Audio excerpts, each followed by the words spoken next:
Thank you very much.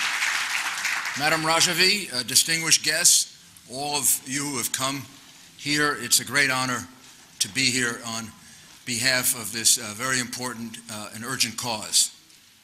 I begin with a quote because when I was being interviewed earlier, I was asked, why am I here? So I could think of no better answer than the following quotation from a very famous poem by John Donne, an English clergyman and poet of the 16th and 17th century. No man is an island entire of itself. Each man is a piece of the continent, a part of the main. If a clod be washed away by the sea, Europe is the less. It goes on to say, any man's death diminishes me because I am involved in mankind. And therefore, never send to know for whom the bell tolls. It tolls for thee. I think John Donne expressed what is now centuries and centuries old fight for freedom. When one man's freedom is taken away, when one woman's freedom is taken away, when groups of men and women's freedom are taken away, then our freedom is taken away. We're all in peril, we're all in danger. There are times in which the world has not recognized that connection, that plight. We've seen tremendous tragedies in the last century and the one before. And we are witnessing that right now. First of all of you are on the right side of history. All of you, meaning Madam Rajavi, her organization, all of you that are here, all the heroes at Camp Liberty who had been at Camp Ashraf, you're all on the right side of history. Because what are you doing? You're fighting for freedom. You're fighting for liberty. You're fighting for the dignity of the human being. The people on the wrong side of history, the Ayatollah, the mullahs, Rouhani, before him Ahmadinejad, and then unfortunately the appeasers and the enablers who allow them to accomplish what they're doing. I wish we were 20 years from now or 30 years from now and we can look back on this, because the sacrifices of these brave people at Liberty and before that at Ashraf, that's going to be the blood and the thing that creates the new Iran. But we are where we are right now, and we have to deal with the problems that we have right now. So let's begin with what the MEK stands for. Madam Rajavi outlined it, but it's worth repeating. This organization stands for a democratic alternative to a regime of terror, a regime far worse than the regimes that have been overthrown in that region, worse than Gaddafi's, worse than Mubarak's, even worse than Assad's. This is a regime that has supported terrorism all over the world. Strangely, even though my country is negotiating with this regime, my country considers this regime the biggest sponsor of terrorism in the world. The biggest sponsor of terrorism in the world. So the MEK stands as an alternative to that, a democratic alternative, an alternative that is seeking free elections, rights for women, a secular government, respect for human rights, and a non-nuclear Iran. These are all things we embrace. These are all things decent people all over the world embrace. Madam Rajavi's leadership of this organization and this cause has been nothing short of heroic. She's a woman who pursues 24 hours a day all of these causes. And let's look at the history of this organization. This organization surrendered its arms in 2002, 2003, when the United States invaded Iraq to the United States. Each and every person at liberty and now at Ashraf and now at liberty, including the people who have been slaughtered, have a piece of paper signed by my government promising them protection. These are protected persons under the United Nations. These are people given protection by the United States of America. And I believe they're caught up in it in two different ways. I believe part of the reluctance of my government in living up to its promise to protect all of these people is a misguided notion that it will offend Iran if it does so, and it will interfere with the negotiations.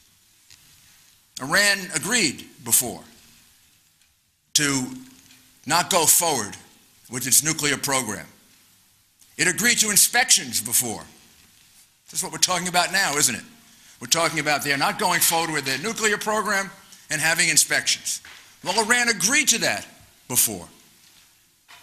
And America and the West accepted it. Turned out Iran was lying. Iran was cheating. The Ayatollahs were lying. Rouhani was lying. He even explains it clearly in his memoirs. All you have to do is read it. If you can read, you read it. He'll explain to you that they fooled America and they fooled the West. While they were saying we're not going to go forward with nuclear weapons, in various parts of Iran, they were enriching uranium. Now, who discovered that? Who found out about that? Who was able to reveal the lie that was being perpetrated by the Ayatollah, by Rouhani, by the government at the time? The MEK. Your organization revealed that. Not on one occasion, not on two occasions, but on three occasions. It revealed for the world to see that, in fact, while Iran was saying we're not going forward with our nuclear program, they were, in fact, going forward, full speed ahead. Iran does not want to make that mistake again. Iran doesn't want to make the mistake of agreeing to not going forward with their nuclear program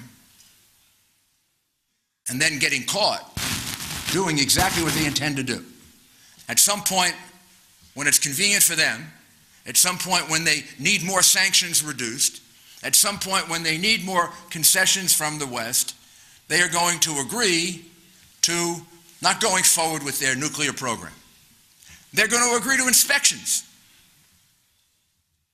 And they're going to cheat, just like they did before.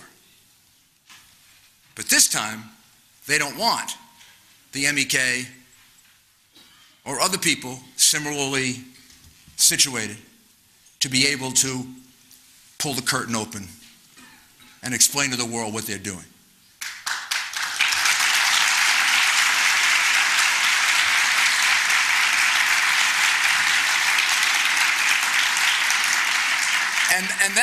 And that's why these people are in such grave danger today. Remove as many of them as possible inside Iran, in Iraq with the help of the Iraqi government. In doing that, also create a climate of fear so that no one else would think of doing what these brave people did back in 2002 and 2003 and 2005 in revealing the lies of the regime. And they're going forward with this program because they learned the mistake they made in the past. On the other hand, we don't seem to have learned the mistake we made in the past. We don't seem to have learned that we trusted them once before and they double-crossed us. We don't seem to have learned that we trusted them before, and not only did they go ahead with their nuclear program, but the man that we consider a reformer was at the core of that. He was the one who is proud of the fact that he fooled us. And we're going to let him fool us again. Because of the sanctions, because of the increased nature of the sanctions, We all know the Iranian government was in grave danger. Its economy was shattered. They had to do something. They had to make some kind of an attempt to relieve the enormous pressure of these sanctions.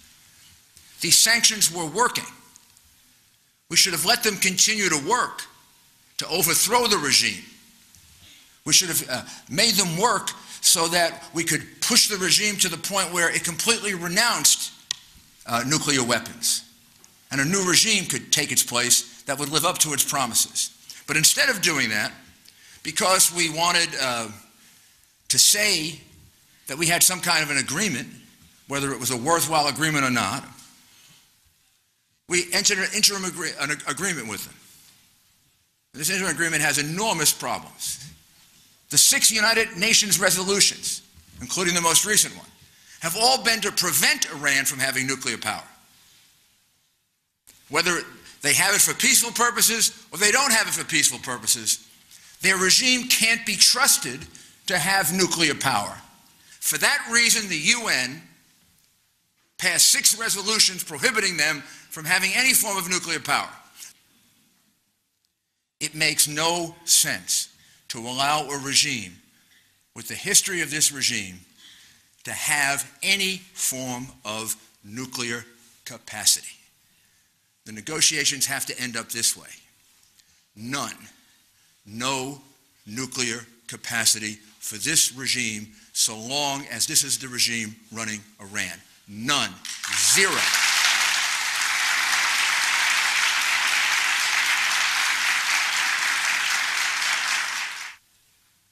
This organization that runs Iran is an organization that is engaged in fomenting terror all over the world. To give them the legitimacy of reaching an agreement with them without recognizing that there should be a legitimate effort at regime change is another terrible, terrible mistake. The thing that has to be separated here are the mullahs, the ayatollahs, the Rouhanis, the Ahmadinejads on the one hand, and the Iranian people on the other, who are people with a great tradition, a great civilization, a great history, wonderful values, and a great heart, and enormously productive citizens every place they go. In my country, there are strong Iranian communities all throughout the United States, many of them who had to flee with nothing and then rebuilt in a matter of months and years. These are wonderful people, strong people.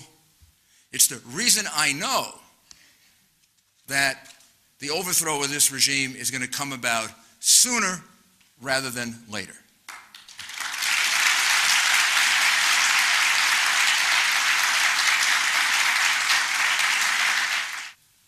Madam Rajavi lives with this day in, day out. I've come to know her very, very well. I have enormous respect for her.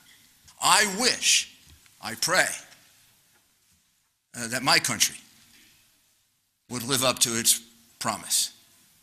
My country should be sending airplanes to Iraq. We've got an enormous military. We've got a tremendous Air Force. We could liberate those people in a day and transfer them to the U.S. That's what should be done.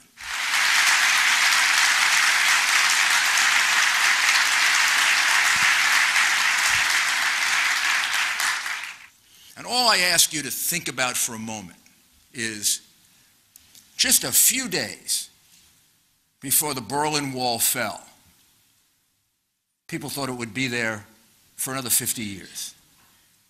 And just 2 weeks ago, no one would have thought that the leader of the Ukraine would flee the Ukraine. Just a few weeks ago. I read an article actually written 3 days ago saying, well, he certainly is strong enough to remain. He may be weakened, but he's strong enough to remain. That article was written in a magazine that unfortunately was published on the very day that he fled for the magazine, fortunately for everyone else. These things happen very quickly when they happen.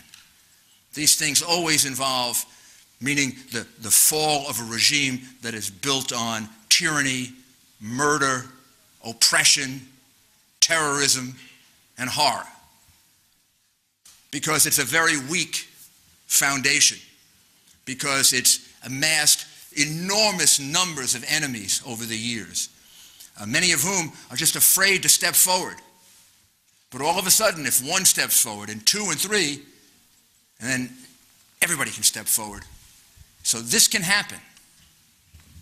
And in this case, unlike Egypt, unlike even Libya, and certainly unlike Syria, where we don't know what we're going to get if we overthrow this regime, we know what we're going to get here.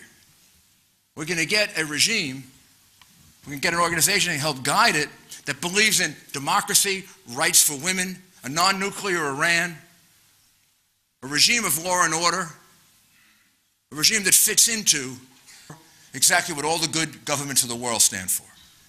So we don't have to guess here. This can happen. Just think of the things that are happening in the world. See what just happened in the Ukraine.